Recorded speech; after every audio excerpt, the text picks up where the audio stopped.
disconcerting. An affliction we had been doing our best to ignore had suddenly been lifted. Behind it sat a toxic mix of beliefs and symbols that, endorsed by some and tolerated by many, came under increased scrutiny. Roof's support for slavery and the Confederacy that waged war to protect it raised troubling questions about how the country has remembered and commemorated its past. Was it acceptable, for instance, that Confederate statues and flags still enjoyed a prominent place in American culture? Critics insisted it was not.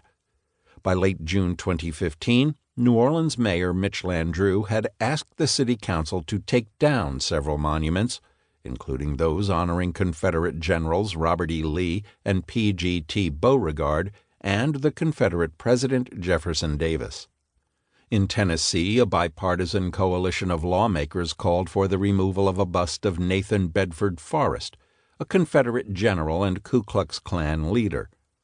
Critics achieved a major victory on July 9th when South Carolina legislators agreed to remove the Confederate battle flag that had flown at the state capitol since the early 1960s.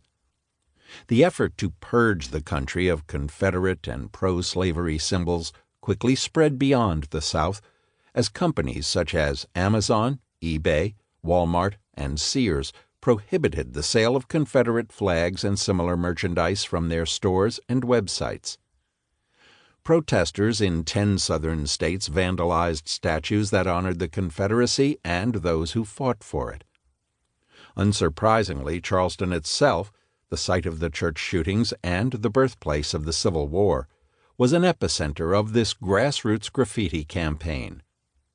4 days after the Emanuel massacre, vandals struck the Fort Sumter Memorial in White Point Garden, spray painting the neoclassical paean to the Confederate defenders of the city with the phrases "Black Lives Matter" and "This is the problem, #racist."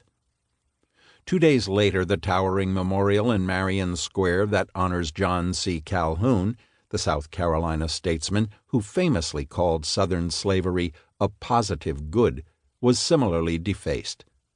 Protesters painted the word racist in red near the base of the tribute. They also modified the monument's engraved testament, which reads, "Truth, Justice, and the Constitution," by adding the words, "and slavery." The backlash came quickly. In the 6 months after the Emanuel massacre, tens of thousands of Confederate defenders gathered for more than 350 pro-flag rallies, from Fort Lauderdale, Florida to Spokane, Washington. One of the largest in Marion County, Florida, was held to show support for the county's decision to return a Confederate flag to its government complex. Legislators in several southern states proposed new laws designed to protect Confederate memorials. One Georgia state representative introduced a bill to restore Confederate Memorial Day and Robert E. Lee's birthday as official state holidays. Accusing detractors of cultural terrorism, he compared the effort to remove Confederate symbols to ISIS's destruction of mosques and temples. "We're entitled to our heritage," he stated. The decision to take down Confederate statues provoked real terror in some communities. A contractor hired in New Orleans to remove the city's monuments decided to back out in early 2016 after receiving death threats and finding his car torched by an arsonist. At a 2017 Charlottesville, Virginia rally in defense of a Robert E. Lee statue slated for removal, a white supremacist plowed his car into a group of counter-protesters, killing one and injuring many. Meanwhile, in Charleston, where the emotional appeal of critics' arguments would seem to have been the most difficult to resist, Confederate and pro-slavery symbols remained in place. Calls to remove the Calhoun Monument, located just a block away from Emanuel A.M.E. Church, went nowhere.